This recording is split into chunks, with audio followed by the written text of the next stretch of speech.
So thank you everyone for attending this meeting.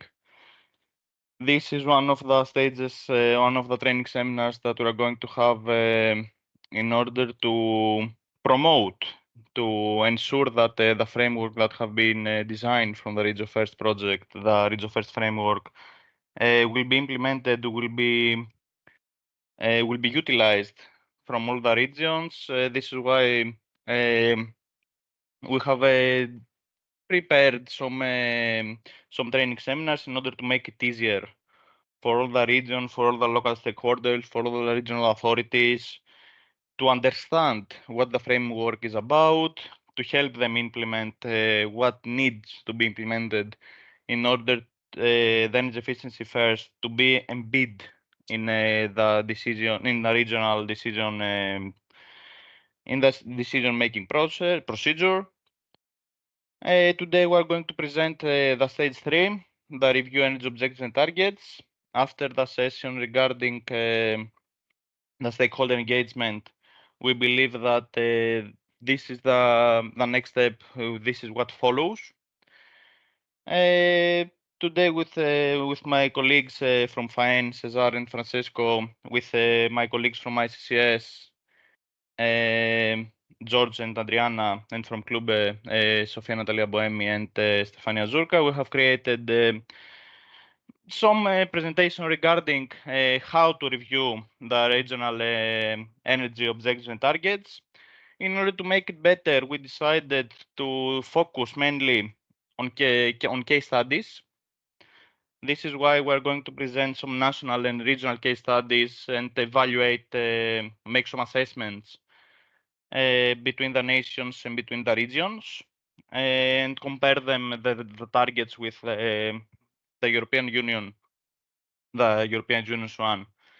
And then we are going to see how we can utilize the tools that have been developed in order to define new priorities. And I think from now on, Cesar, the floor is yours. Okay, thank you very much, Stavros.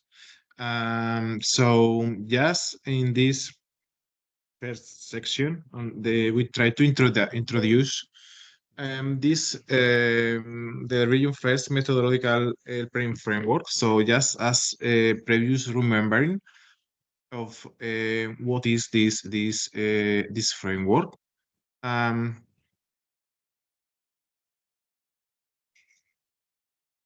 Okay. So you know that Regio1st try to promote the incorporation of this energy efficiency first principle in the existing regional energy policy instruments like strategies, plans, programs. So in this sense, Regio1st was preparing this methodological framework in order to facilitate this labor to the policymakers and the whole stakeholders around the regions working in these instruments. So this as remember this because you can see this information in the previous module, but just as remember this the regional this methodological framework is composed by a set of states, and each stage is composed by the different steps. Additionally, we are providing different tools in order to facilitate the work in each of these steps. So taking this into account and the whole list of states, we are quite in the preliminary. This stage 3 is part of the preliminary stage of the framework. So after stage 2, where we try to engage stakeholders and build these partnerships, we try now to revisit the let's see energy ecosystems around the region, taking in mind the national scope, also the local lab scaling. So taking this into account is where we are trying to focus today in order to describe, explain the different steps into this stage 3 in order to review the energy objectives and targets of this regional policy instrument. So taking this into account, yes, if you have any question, please don't hesitate to interrupt me. And I have not clearly see the screen. So just if I'm talking, if you have arise, please talk me. um, and we can clarify any question may arise during the presentation. So yes, we can jump directly to the section 2, where we try to provide a short presentation introduction of the stage 3. So as we was mentioned before, we are talking about this revision of the objectives and target. This stage 3 is composed by 4 steps. So we are going to analyze one by one, and in summary, we try to look for the national umbrella, and analyzing this national umbrella also trying to take into account this dump scaling from the European, let's see, directives, the European policy, and how these European policies is going back to the national level. And also afterwards, in this step 2, try to analyze the regional comparison of the regional targets with this national level. To in the step 3, try to analyze different gaps in order to identify what could be the potential recommendations of change, modify some of the targets objectives in the existing strategies. To finally, in the step 4, try to discuss the vision targets with the whole selected stakeholders in the previous stage 2. So taking this into account, try to go in deep in each of these steps. In this step, as I was mentioned before, the idea is just our planners or policymakers try to review the relevant national policies, maybe essentially the energy policies, but we have to take into account the energy instruments usually are quite well connected with another policies. So the idea is just to try to draft the whole ecosystem in order to identify targets, ideas to this national level, understanding the whole national context and the whole national set of priorities, to ensure that our plans, our regional plans, are or provide proper alignment with this national policy framework. To do this, we facilitate one of the tools to compare these national and regional targets. So this tool, the idea is just try to help planners to compare targets in between national and European framework to our regional upscaling scale, let's see. So jumping to step 2, okay. So now, once we have a clear picture of the national and European framework and existing policy instruments, the idea is just go back to our regional strategies, our regional instruments, in order to analyze what are our main target objectives and how they are aligned to the national level in order to discover if to finding out if this downscaling was done properly. So the idea is try to identify synergies, compare targets in order to identify gaps, difference in order to just provide the recommendations to identify the policy recommendations, the new ideas, measure targets to the plans. So we need to ensure that at the end the regional energy plans is consistent with the whole European and national policy frameworks. So to this regard, the same tools as mentioned in the previous steps is usable in these steps in order to incorporate outcomes from the regional plans. We are not only talking about energy plans, we are talking about other policies related to the energy like industrial, health, mobility plans quite related with the energy at the end, providing some ideas, some targets quite focused to energy efficiency, right? So the idea is just to compare the same tools, use the same tool to compare results and outcomes from national to regional and realize this comparison.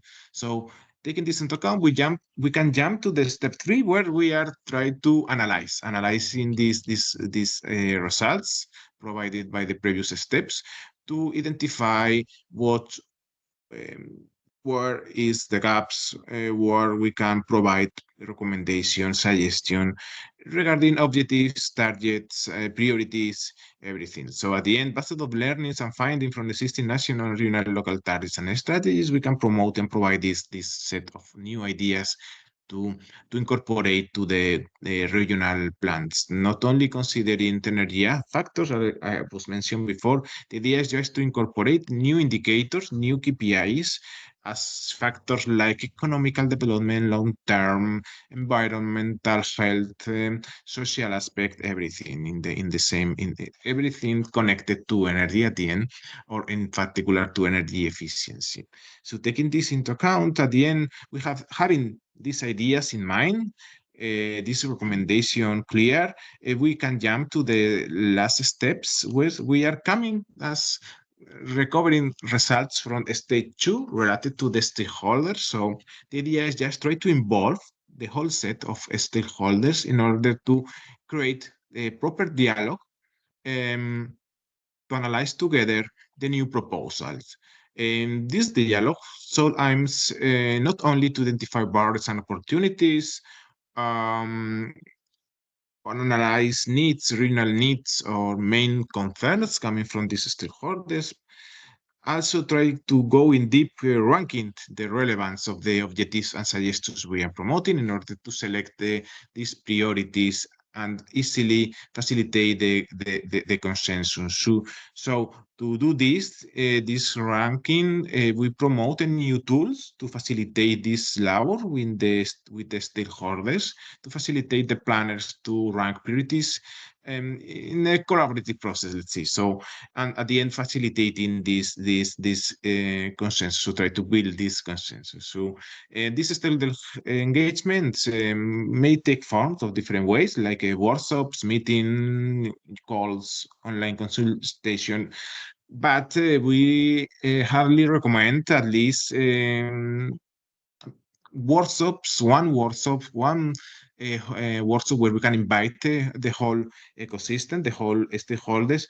If not possible, just try to promote bilateral meetings in order to collect ideas, feedbacks, and feelings from the whole stakeholders.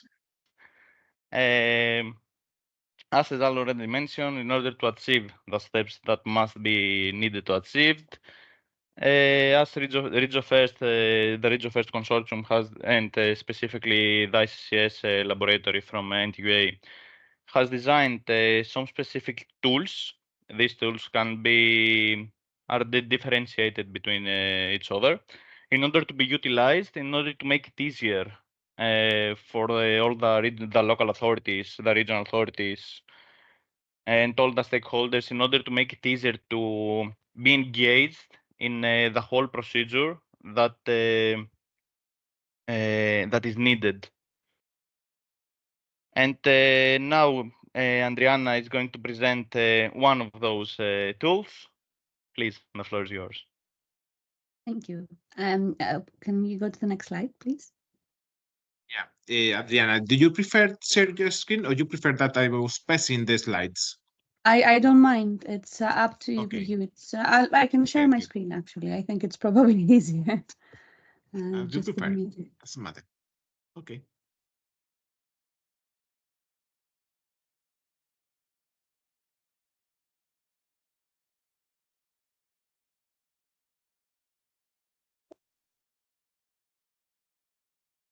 Just give me 1 second.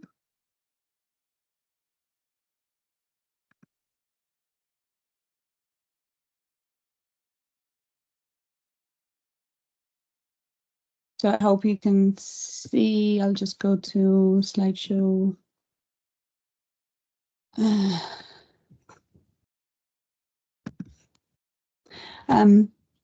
So I hope you can see my screen.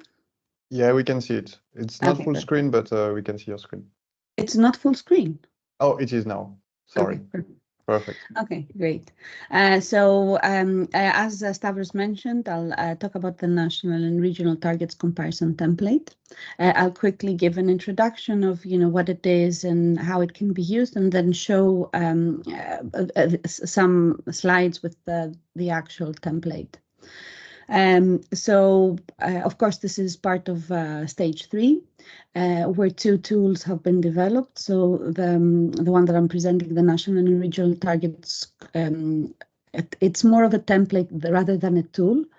And it's been inspired by the fact that sometimes regional authorities and regional energy planners are not completely aware of all the policies within that affect the region, basically, and have all the information in one place in order to be able to review and assess when looking at targets that they set or targets that they revise, objectives that they put in energy planning and so on. So it's a template that can be used by planners so that they can have all the information they need on what's the objectives and targets at an EU level, at the national level, at the regional level, and at the local level. So it puts all this information into one place to basically support planners and help their understanding and support them in setting new targets or revising targets. Its main aim is to help planners understand energy and climate legislation and commitments at all levels. So it's structured in a way that it can help compare targets at different levels and look at areas of deviations of the targets that are being set or that are being revised, and areas for improvement or revision, basically. The template is designed to give particular focus on energy efficiency, but planners can also include other relevant targets and objectives, for example, linked to renewable energy or greenhouse gas emissions. Yes, it raises the understanding of target set and legislation and strategies at all government levels. It helps planners basically ensure that whatever they set or whatever they revise is aligned with national, regional, and local targets and objectives. And it kind of facilitates the process, multi-level governance process in regional energy planning by helping everyone understand how decisions, how objectives, how targets at different levels affect the region. It's structured, it's an Excel-based template. It has 5 tabs, sorry, it says 4, but it's 5 tabs actually. One of them is the cover, then it's the instructions where users can go and see how they can use this template. And then there's the 2 main tabs. One, it's for EU targets. This we have already pre-filled with EU targets and objectives outlined in EU legislation and EU strategies to help the users understand EU policies. So it's up to date up and until the end of 2023. So we should, given that the PBT is now published, we should also revise this to include the changes with the recast. So we will be doing this soon, but what we're hoping to do is to keep it updated until the end of 2024. So then it is up to users to update it from that point onwards. And then there's a second tab, which is regional and other targets. So this is structured in a way that the planners can go and add in different legislation, different strategies, different plans that have targets, that have objectives that are related to energy planning. And can affect their way of thinking and the way they set their own targets. And the last plan is an example from Greece of how this regional and other targets tab can be filled in to help users understand the targets and objectives that affect them and better consider them in their own energy planning. So I'll show you the two main tabs, which is basically, as I said, the EU targets tab. So you can see it's pre-filled. It has information there. The user, of course, can go and change whatever, like delete things that they think may not be relevant or add things that they think in their case are more relevant to include. As I said, we will update this to make sure that the Energy Performance of Buildings Directive recast is fully correctly reflected, because in this version we only have the provisional agreement for it. So we'll make sure it is there's no changes needed or updated if there are. And this is the second tab, which is about regional and other targets. So you see it's structured in a way where each line is a different legislation or strategy that the planner can go and add and affects regional planning. So this can be, for example, national laws that are put requirements that need to be complied by in different levels. So that's why we have the first three columns, which is national, regional, local, to show how this legislation or this plan affects different government levels. And then the planner can clearly outline the targets in terms of, as I said, energy efficiency, renewable energy, and then other relevant targets that can be about greenhouse gas reductions. It can be about energy poverty or anything else that actually should be considered within their energy planning. So that's all from me. Okay, so hello everyone. I'm going to share with you a short presentation of the section about the review of the national vision and targets of Spain and Greece. These are of the presentation. First, we will see the European Union targets. Then we will see the national data from Spain and Greece separately. We will compare both countries by sectors, the targets, and finally the investments. And we will share some conclusions. It's important to know the chain and the point where we are. As it was mentioned before, the stage 3 of the planning framework is the review energy objectives and targets, which is focused on the reviewing and establishing energy objectives that align with national, regional, and local visions. This stage is divided in 4 steps, and we're going to focus on the first one about national visions and targets. The national plans may include objectives related to greenhouse gas emissions reductions, renewable energy deployment, energy efficiency improvements, transport infrastructures, development, and energy security, among others. In this case, we will compare the national cases of Spain and Greece. Regio1st project has developed a tool for this task. It's an Excel template which can help planners systematically to compare their national and regional energy targets with European Union objectives. Templates includes columns for each target type. In this way, the deviation can be detected and reviewed.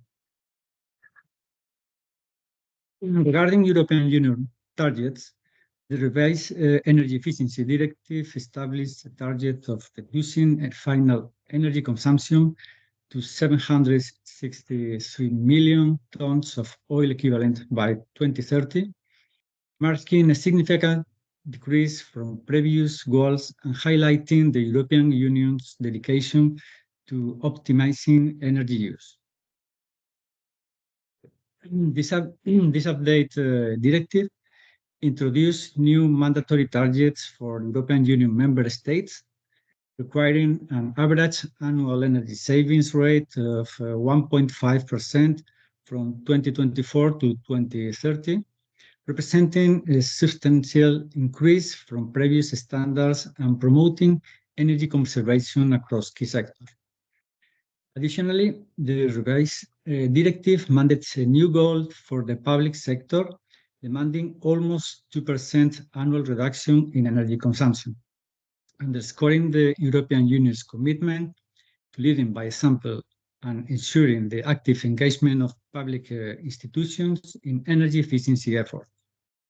Expanding the annual 3% building renovation requirement to all levels of government demonstrates a holistic approach to enhancing energy efficiency in the construction sector, emphasizing inclusivity and widespread participation in energy-saving initiatives.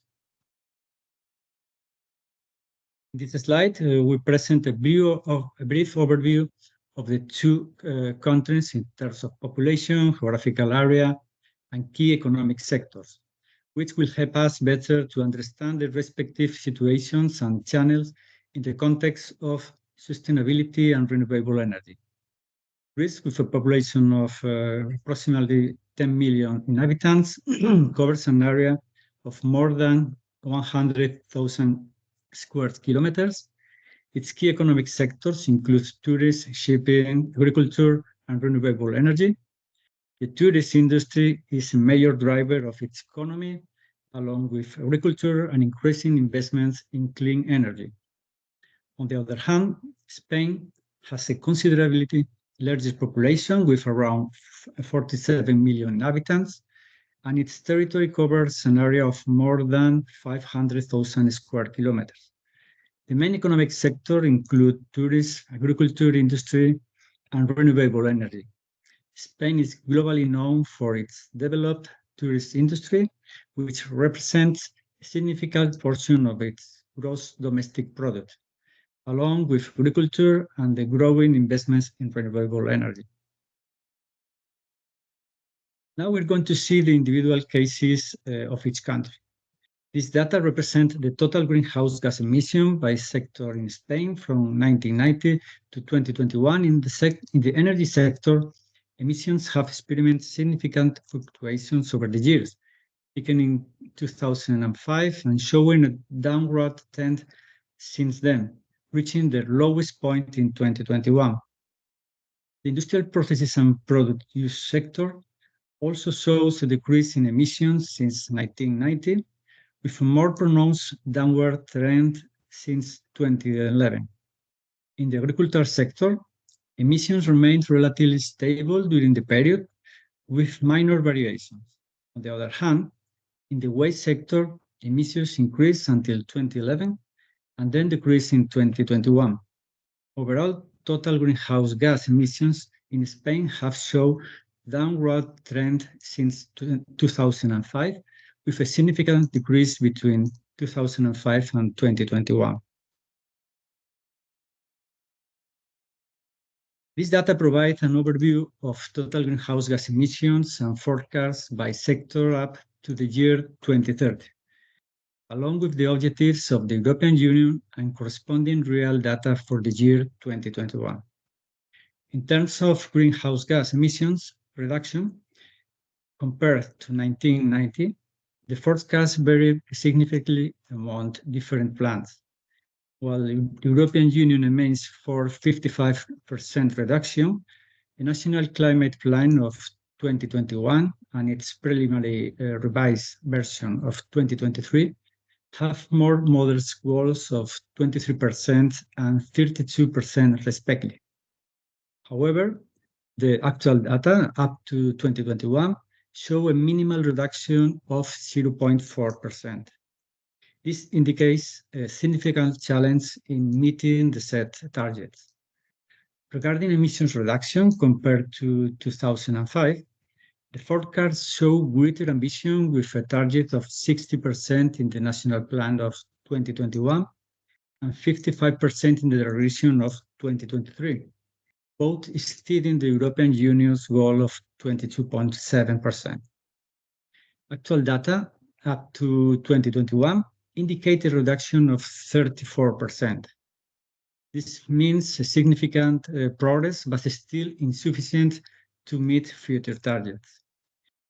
Regarding the share of renewable energy and final energy consumption, forecasts indicate a steady increase. National objectives aim for the increase from 42 to 48%, slightly surpassing the European Union's target of 42.5%.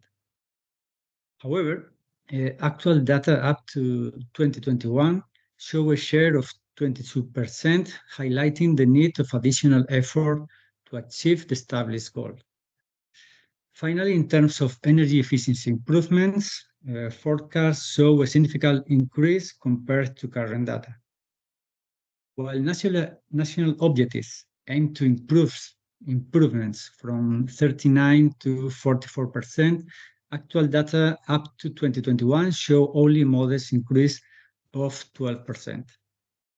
This underscores the importance of implementing effective measures to enhance energy efficiency in the coming years. Now we're going to see the case of Greece. In the same way that in the case of Spain, in this table we can see an overview of total greenhouse gas emissions by sector from 1990 to 2021. In the energy sector, emissions show a significant trend. There is a steady increase until 2005, followed by the sharp decline in emissions, indicating a transition to cleaner and more efficient energy sources. On the other hand, the industrial processes and produce sector shows a downward trend in emissions over time, with minor fluctuations compared to other sectors. This may indicate improvements in efficiency and cleaner technologies in industry. In the agricultural sector, emissions remain relatively stable over the years, with small variations that may be related to change in agricultural practice and technologies. As for the waste sector, emissions show a general upward trend with minor fluctuations. This could be due to change in waste management and population growth. Overall, total greenhouse gas emissions show a downward trend since their peak in 2005, suggesting progress in reducing footprint over the past decade. The following table provides an overview of the forecasts and targets set for Greece regarding the greenhouse gas emissions reduction, the share of renewable energy in final energy consumption, and energy efficiency improvements for the year 2030 compared to actual data from 2011 and 2021, as well as the main objectives of the European Union. Regarding the reduction of greenhouse gas emissions compared to 1990, set an ambitious target of 42% in its National Energy and Climate Plan of 2019, which was revised upwards in the revision of 2023 to an even more ambitious 54%. This target significantly exceeds the European Union's main objective of 55%. However, actual data up to 2021 shows a reduction of 25%, indicating progress, but there is still work to be done to achieve future goals. In terms of emission reduction compared to 2005, Greece had set a target of 56% in its national plan of 2019, which was not available in the preliminary revised version of 2023. However, actual data up to 2021 shows a reduction of 43%, indicating substantial progress in this area. Regarding the share of renewable energy in final energy consumption, Greece has set ambitious targets in its national plans, with an increase from 35% in 2019, revised to 44% in 2023. Although these targets slightly exceed the European Union main's objective of 42.5%, actual data up to 2021 shows a share of 39%, suggesting progress, but there is still room for improvement. Regarding improvements in energy efficiency, Greece has set targets in its national plans with an increase of 15% since 2019 and a decrease to 11% in 2023. These targets show continuous improvement in energy efficiency, although still below the European Union's main objective of 14.6%. The following table shows and identifies the proposed improvements action, as well as the various measures planned to achieve the CO2 reduction targets for the years 2025 and 2030. The tons of CO2 are classified by action, and this table only shows a few samples of all the measures considered in each action. Regarding the alignment with broader policy, in the joint effort carbon neutrality by 2050, Greece and Spain have outlined a unique approach, with each outlining detailed goals and aspirations. A comparison of their goals, greenhouse gas emissions and individual objectives, particularly concerning their alignment with European Union standards, highlights slightly different in ambition and dedication. In the realm of renewable energy, Greece aspires to secure a 35% share of renewables in gross final energy consumption by 2030, while Spain targets a 42% share of renewables in energy end use with the same time frame. Both countries transcend the European Union core objective of achievement of 32% share of renewable energy sources in the energy matrix by 2030. This confirms that both countries are committed to leading renewable initiatives. Regarding energy efficiency, envisions a 38% quality energy efficiency improvements in final energy consumption by 2030, whereas Spain aims for a 39% enhancement in energy efficiency within the same timeframe. Both countries established targets surpassing the European Union benchmark, underscoring the concerted efforts to increase the energy efficiency. In terms of long-term goals, 2050, Greece targets between 85 to 95% reduction in total gross greenhouse gas emissions from 1990 levels, and between 60 and 70% reduction relative to 2005 levels. In comparison, Spain seeks climate neutrality through 90% reductions in greenhouse gas emissions compared to 1990 levels. Both countries' long-term aspirations align with the overarching European Union objective of achieve net zero greenhouse gas emissions by 2050, which means a shared commitment to enduring sustainability objectives. Greece and Spain, while converging in their commitment to carbon neutrality, exhibit distinctions in the ambit of their goals. Both nations affirm their dedication to advancing the European Union's broader sustainability imperatives and confronting the challenges to climate change. This slide shows an overview of the targets achieved or not achieved by each country, along with comparison with the targets set by the European Union. In the context of reducing greenhouse gas emissions, Greece aims to achieve a 42% decrease compared to 1990 levels and a 56% decrease relative to 2005 levels by 2030. In contrast, Spain has established a target of 23% within the same timeframe. the European Union directives mandate a collective reduction of at least 40% below 99 levels by 2030.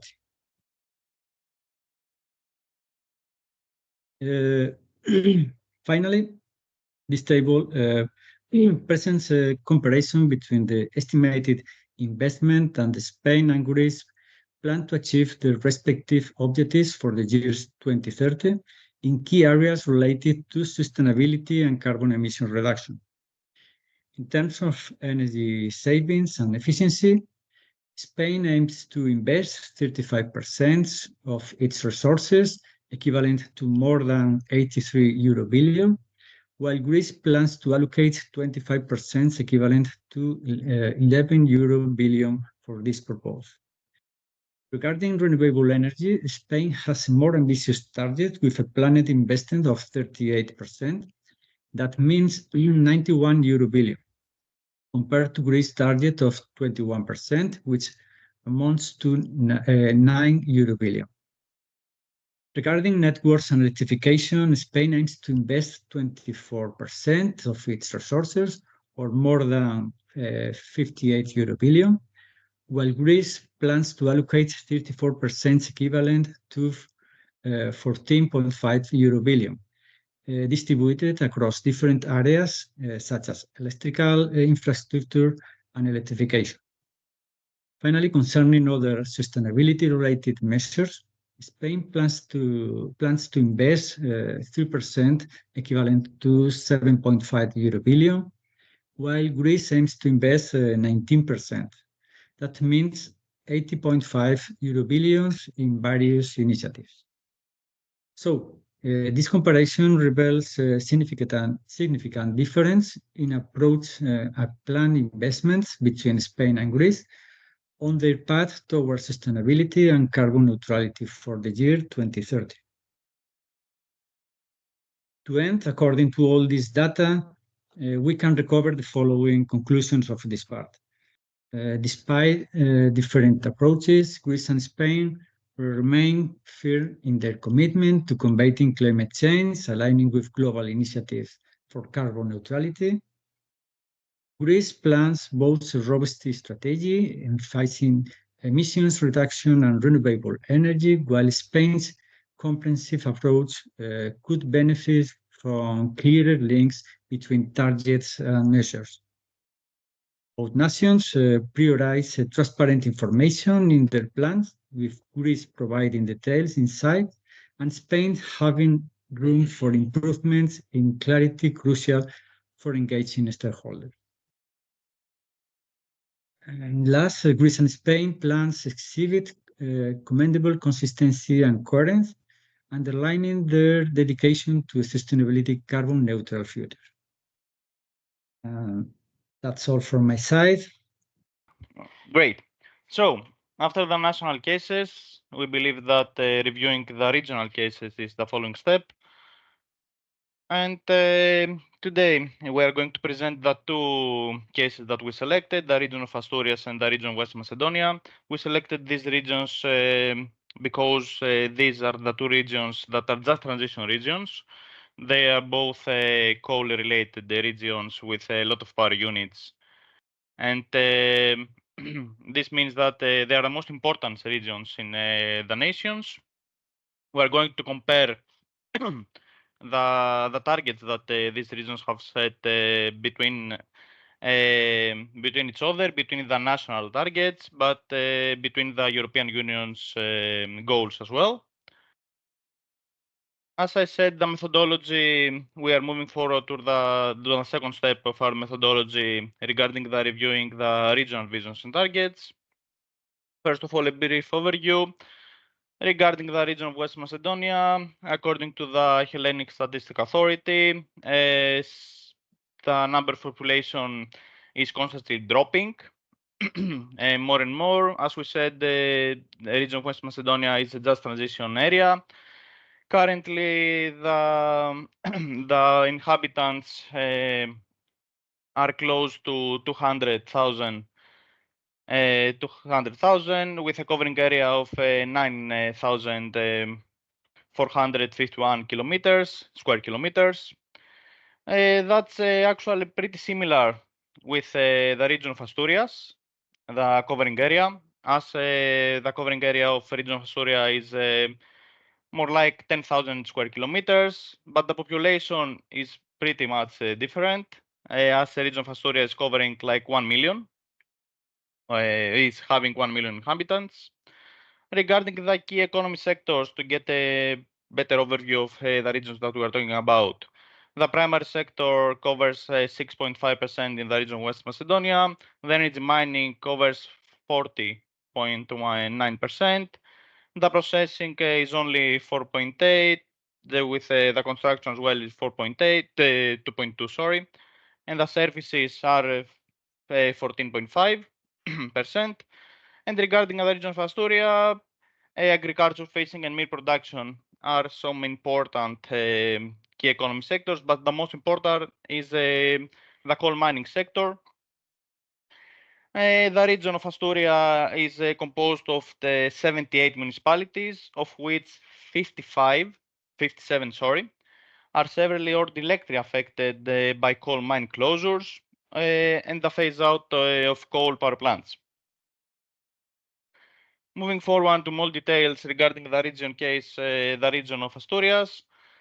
Region of Asturias has set an energy transition vision for 2050. Asturias will have a decarbonized, decentralized, digitized, and sustainable energy model till 2050.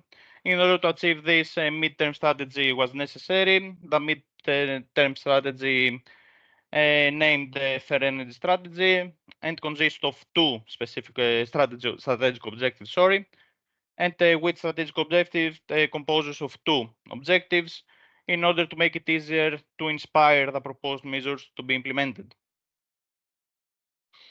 In order to achieve the model, the energy model, the decarbonized, decentralized, digitized, and sustainable energy model that the region of Asturias wants to achieve, what are the main pillars that have to be achieved? First of all, to achieve a decarbonized energy sector. Second of all, enhance the competitiveness of regional factors, and then place the consumer at the center of the model.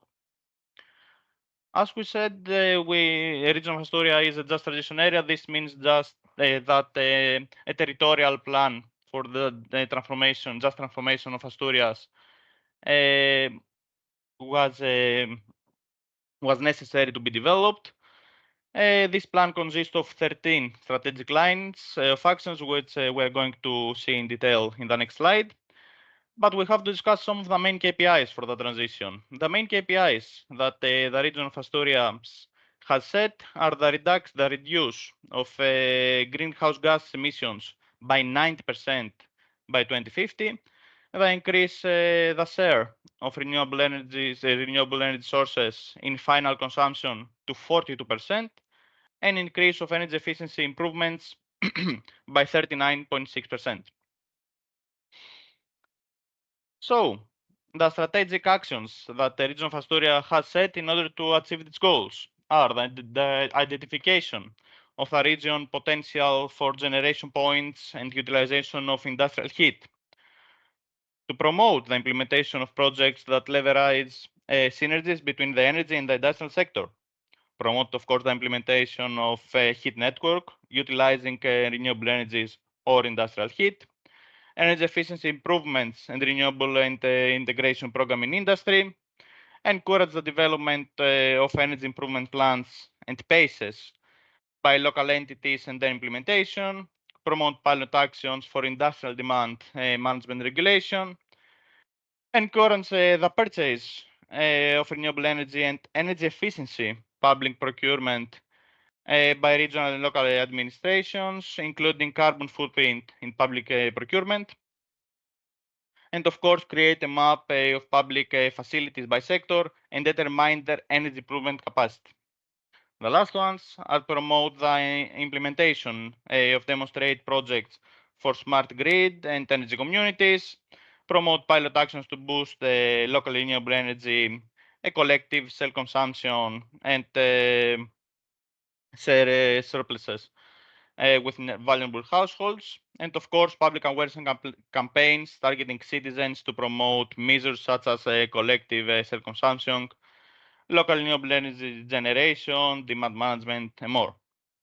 But as it was mentioned in the stage 2, it is essential in all the steps, in all the steps that in all the decision procedures that the region of Asturias is implementing, they are all the time discuss and review with the relevant stakeholders and their feedback mechanism that each stakeholder has. Moving forward to the region of West Macedonia, the region of West Macedonia has set a target to achieve carbon neutrality, specifically from lignite, by 2050. This is why a territorial just transition plan has been created for the region of West Macedonia. This plan consists of 6 priorities and 21 specific objectives.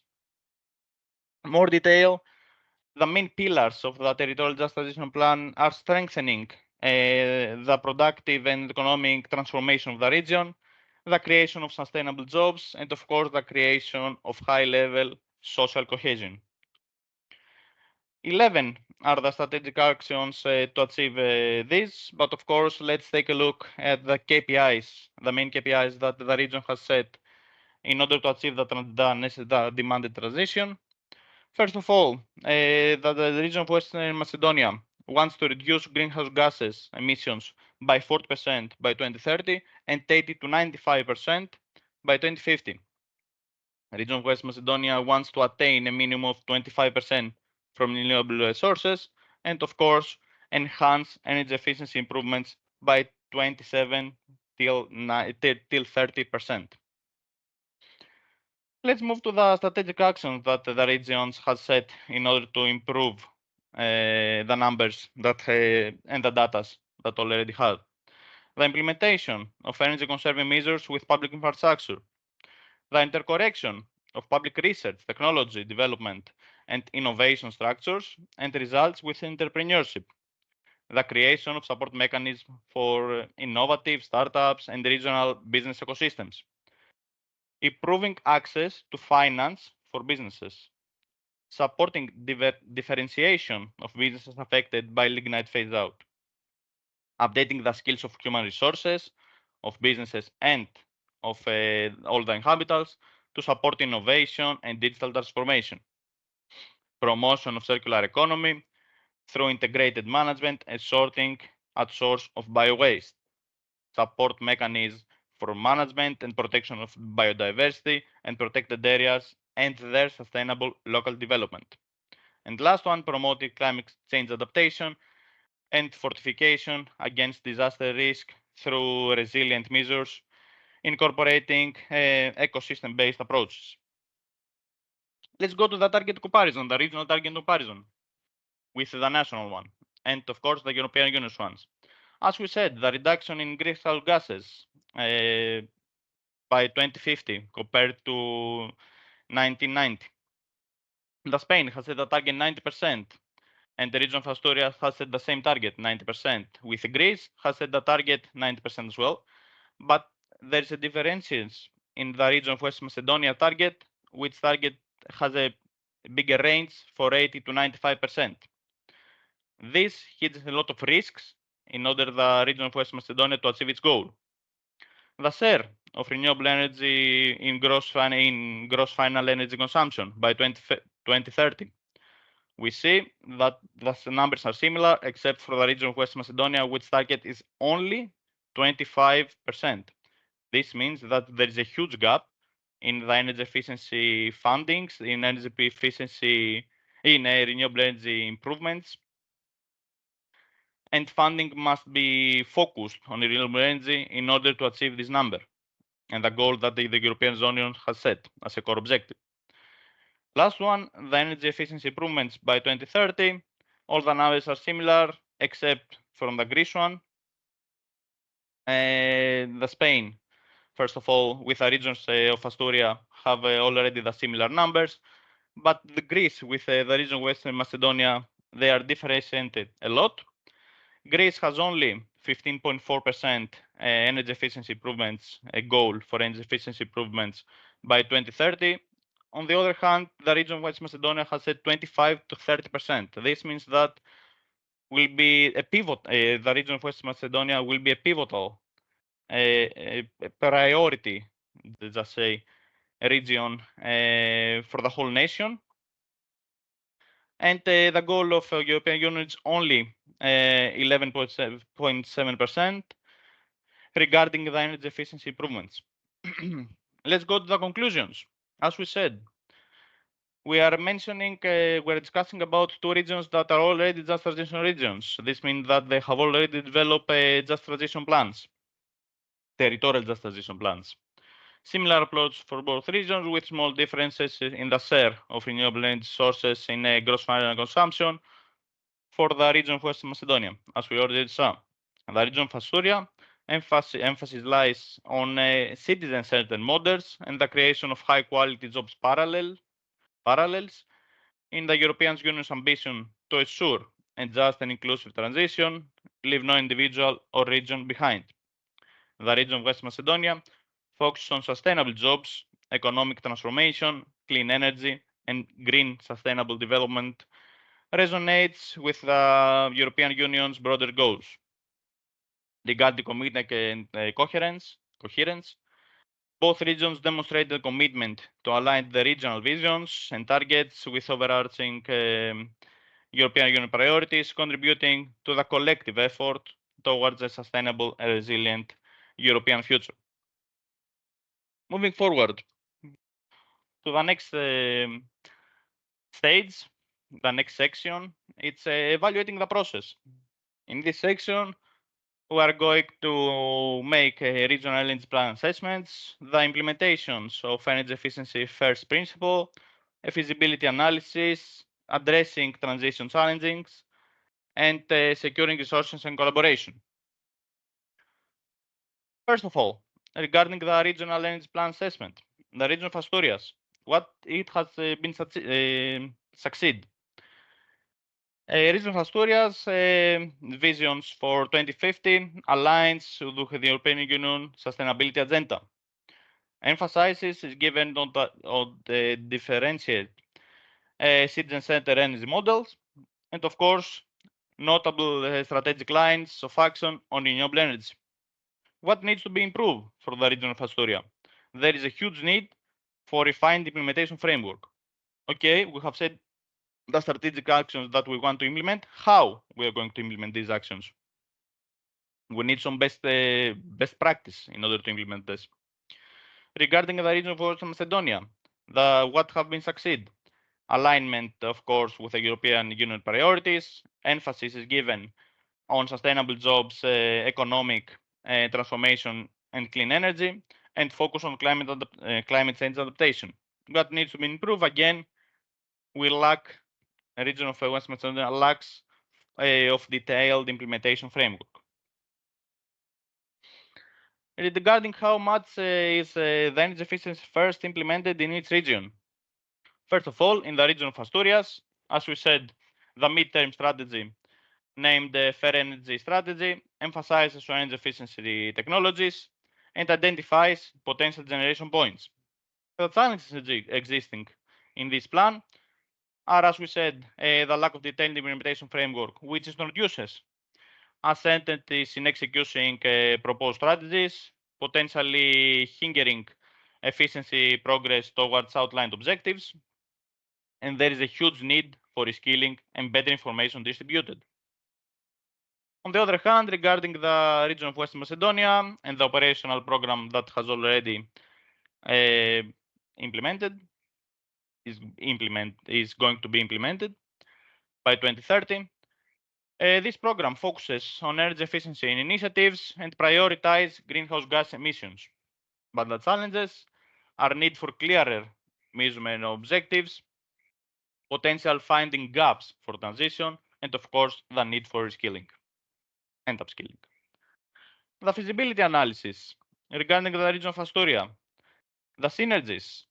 What synergies already region of Asturia have? It has a lot of synergies, or must have. There are a lot of synergies with relevant stakeholder, alignment with national and European Union objectives, And of course, citizen-centered model fosters regional development. The gaps, there is a gap, absence of explicitly defined and measurable targets within the regional plan. And of course, the closure of mines and thermal plants poses a potential gap in the transition process. Regarding the region of West Macedonia, the changes are the contribution to broader European Union energy transformation goals, and of course, focus on climate resilience aligns with European Union efforts. The gaps, as we all discussed a lot of times, regarding the region of West Macedonia, there is a huge gap in regional energy data, a need for clearer targets and strategies, and of course, challenges in securing funding for transition. Next one is addressing the challenges. Let's see what are the challenges that each region is facing and how there is a strategy to be addressed. First of all, regarding the region of Astoria, the challenges are the closure of mines and thermal plants and the potential impact on local communities. How this can be addressed? By comprehensive retraining and re-employment programs, and of course, investment in alternative industries. Regarding the region of West Macedonia, again, the similar shift from coal-dependent economy, lignite phase out, and social economic implications for affected communities. And the strategies are differentiation of economy activities, comprehensive retraining and re-employment programs, and additionally, investment in the renewable energy infrastructure, which we saw in the previous target comparison. Region of West Macedonia, it's pretty low on the target that I already set. Last slide, regarding the securing the resources and the collaboration needed. Region of Asturias, the funding need funding for investment in renewable energy project and support for transition programs. The collaboration that must be done is collaboration with national energy funding mechanism and of course public-private partnerships for sustainable development. And regarding the region of West Macedonia, the fundings needed are financing for clean energy transition, support for circular economy initiative, and of course, as I said, the target is pretty low for region of West Macedonia, investment in the renewable energy projects. The collaboration that must be needed is engagement with national and European Union funding programs, and lastly, partnership with international organizations and investors. We will see now the second last tool that we have incorporated in stage 3 in the framework. All this analysis about the objectives and targets made by the previous presenters can be assisted by the, as said before, by the Regio1st Planning Framework. We try to in each of the 8 steps of the framework to create steps, instructions, and tools so as to make the lives of the planners easier and the regional authorities. In this presentation, we have four sections. The first one is an introductory where we will give the objective of the tool, the theoretical background, the methodology that we follow, and some features of it. In the second section, we will demonstrate how the users can use effectively the tool. In the last 2 sections, we have a case study where we used the tool in a workshop in one of our Regio1st regions in Western Macedonia and Club, and the challenges and lessons learned that we identified through this first use of the tool. Starting with the introductory part. As said before, this training is about stage 3. This tool is incorporated in stage 3 of the planning framework. The planning framework has 8 stages. Actually, is the second tool included in stage 3. The other one was presented by Andriana Stavrakaki. And the main objective of creating this tool is to help to assist the regional authorities to select priorities and prioritize them. And we mean priorities regarding their energy and climate planning. This objective has through three axes. We try to incorporate the views of not only the views of the regional authority, but also from the stakeholders and the wider society, and thus to increase the societal ownership of the regional planning. And the third axe is to create a tool that is relevant, to create a plan, to assist creating a plan that is relevant with the national and the EU energy and climate targets. The theoretical background of this tool is based on three pillars. As we know, EU promotes the multi-level governance approach. So we tried to incorporate this approach in the development of our tool to incorporate and promote the multi-level governance across all levels, from local to EU. The second pillar is to there is the planning procedures and the decision-making procedures in a regional level is very different across different EU regions. So we tried to develop a tool that can be flexible enough and adjustable to different planning procedures across the EU regions, so to be used by all interested regions. And the third pillar is to incorporate a participatory decision-making approach. We know that in most EU regions there is a top-down decision-making approach. We tried to take in this process also the society and the stakeholders. So we tried to create some features in the tool that can take inputs from different participatory methods that regions may use in their planning. Regarding the methodology of the tool, there are four steps in the tool. First of all, we give the user one list with some indicative priorities. This is called the priorities pool, from which the regional authorities and the planners can select their list of priorities. In step 2, we have selected 4 criteria which are selected based on the 3 theoretical pillars. We will see later in the presentation which criteria we have selected. In the third step, all the participants evaluate the priorities according to the given criteria. And in step 4, there are the calculations, the algorithm of the tool calculates the final score for each priority, and the final ranking is presented.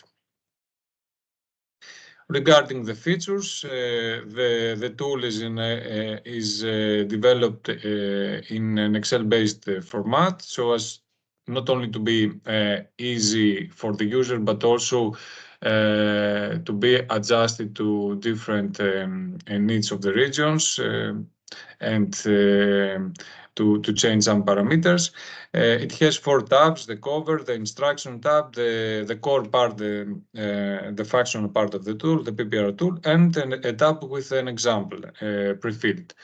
And regarding the scientific base, we have incorporated a multi-criteria decision analysis algorithm based on the weighted sum method to do the calculations and give the final ranking. Here we see a screenshot from the tabs, This is the cover tab. Here, the basic information about the tool are presented. In the second tab, where we have the instructions, we see just a part of this tab. We see the objective of the tool, a part of the description, and later on this tab we have detailed instructions for the users on how to use the tool. In the third tab, the PPR tool, we have the 4 steps of the methodology, where this tab is where the user gives the input. And in the final, the fourth tab, we have an example so as the users can have a look on how a well-filled tab should be. That was the introductory part. Moving on to the demonstration of the tool, we will see how the users can use the third tab, the PPR tool tab. The methodology includes 4 steps. In step 1, the decision makers, meaning the regional authority and maybe their planners, have to select their priorities. At the beginning of this step, we have some basic information and instructions. In table 2, we have the list of indicative priorities, and the users need to give their inputs in the orange cells. Playing the animation, we see that clicking on a cell, there is a drop-down menu where the user can select the preferred priority. We give the opportunity to the users to input their own priority if it is not included in table 2. So they can go in table 2 at the bottom, write their new priority that is not included above, and going back to table 1, they will see it in the drop-down menu and select it. This gives enough flexibility to regional authorities to create their own list of priorities. That was step 1. It was, I suppose, a pretty simple and user-friendly step. In step 2, the decision makers, meaning the regional authority and the planners, ideally, have to indicate the importance of the different criteria. Here, based on the theoretical approach presented in the beginning of my presentation, we have 4 criteria. The first one is the relevance of the priority with the national and EU policies. The second one is the priority's relevance with the other regional strategy. We know that the regions have many strategies, not only for energy. The third criterion is about the stakeholder satisfaction, and the fourth is about the social acceptance. So, choosing these criteria, we address the multi-level governance, the ownership of the planning, the incorporation of different views from stakeholders and the society, and the alignment with other strategies. Let's start the video. The user, by clicking on the orange cell, can choose from very low to very high. There is a 5-grade linguistic scale. The user can indicate the importance of each criterion according to their views and the priorities of the region. That was step 2. The tool, after selecting the importance for all of the 4 criteria, the tool calculates the relevant weight of each criterion, which will be used later in the MCDA algorithm. In step 3, we have the evaluation. We see detailed instructions above the matrices. Here, all the participants, the authority, the planners, the stakeholders, and the citizens give their inputs. We have 4 matrices, 1 per criterion. We tried to make it visually appealing and helpful for the users. We see in the first column, we indicate who will answer the question. In the second column, we have the questions. Actually, is the criterion. For instance, in the first matrix, the question is how relevant is its priority to national and EU policies. This is actually the first criterion. In the third column, we have the 5 grades, and in orange cells, we must put the votes per score per priority.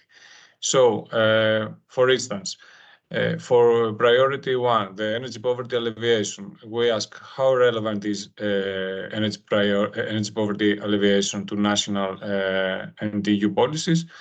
Here in the example, we have 2 representatives from the regional authority answered medium relevancy, 2 high relevancy, and 3 very high. This must be done for all the priorities and for all of the 4 matrices. Let's see the animation.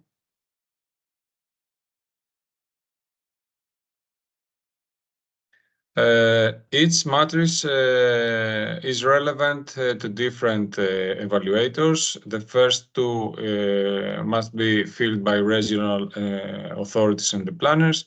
The third matrix by the stakeholders, and the fourth by the citizens. We will see the one example later in this presentation. And finally, in step 4, the users do not need to do anything. We have a visual representation of the calculated results. Here is an example. We have 5 priorities selected. These are evaluated, and their final score is given in a bar chart. Actually, here there are all these 5 priorities are pretty close to each other. As we see, the final score is above 0.90. But visually, it is created in such a way to see the ranking to be clear enough. That was the presentation of the tool. We try to create easily to comprehend the tool and user-friendly, and we need your feedback in case you have to propose any suggestions to improve it. And moving on to the case study, the club, our regional partner in Western Macedonia, hold a meeting regarding the under the scope of the Regio1st project, of course. And in this second workshop, regional workshop, we implemented one of the sessions of this workshop was a participatory session to fill to use the tool, the PPR tool, so as to select and rank their regional priorities. In step 1, the selected priorities was 5, the energy efficiency, as it is required otherwise by the Regio1st project, the regional and local development, the just transition because As said previously, Western Macedonia is a transitional region. They have coal plants that are currently being phased out. The fourth priority is the protection of the environment, biodiversity, land uses, and climate adaptation. The regional authority considered as very high the importance of all the criteria, so the calculated way was equal at 25%. Here we see the four different matrices that was filled by the participants. In the first two questions, the first two matrices, we see that we have one vote that was the outcome of a consensus process. There were more people, but they reached by consensus to indicate very high to all of the priorities. While in the stakeholders matrix and the citizens matrix, we see a diversification in the answers. Here we need to say that Club prepared pretty well the workshop before. Their facilitation was done by using an online tool, the Mentimeter, that Stavros is going to present after this presentation. And we had an online poll for all these priorities to the given questions. And that's why we managed to take these diversified answers. And finally, we see the results of this workshop. We see that in the first place, the regional and local development priority and the just transition is pretty close.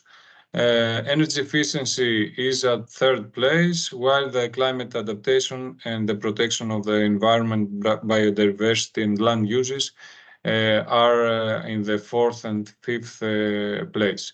Actually, all priorities have a pretty high score.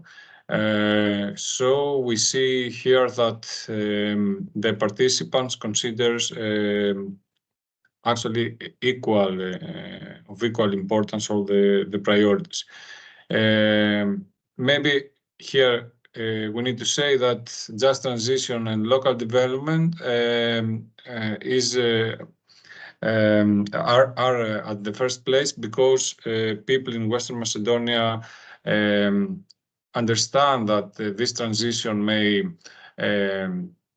create changes and a new reality after phasing out the coal plants, and this may hamper their economic life.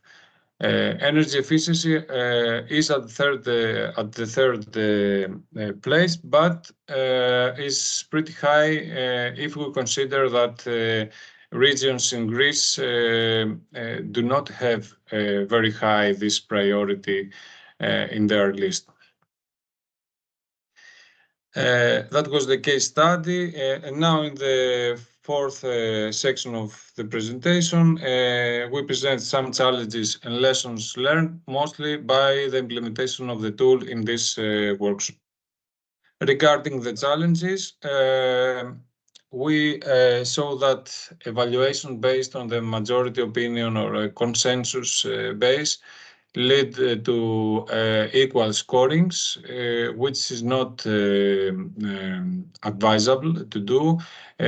We think that having voting, some voting tools or some voting methods is better than consensus, so as the algorithm to give more representative results. Another challenge was that some of the stakeholders had some difficulty to comprehend the questions, And some of the participants didn't have a high awareness about the participatory processes. Finally, another challenge is that the regional authority are not familiar with participatory planning, mostly because regional planning is done mostly by a top-down approach in most of the EU regions. So participatory methods and participatory planning and decision making is not something widespread so far. Regarding the lessons learned, high participation is important to get representative results and increase inclusivity and ownership of the planning. Clear communication of the context of each question is needed so as all participants comprehend the questions. Energy efficiency is not considered as top priority from all stakeholders, as we saw considerable variability in their perspectives and preferences. Of course, an experienced facilitator can add value to this process, both in the participatory methods and the preparation of these workshops, as the society, the stakeholders, and generally the participants are not familiar with these methods. And finally, another lesson, a more technical one, is that testing a tool, a real condition, is a key step to improving it. And we realized it again as we made some adjustments in the tool after this workshop.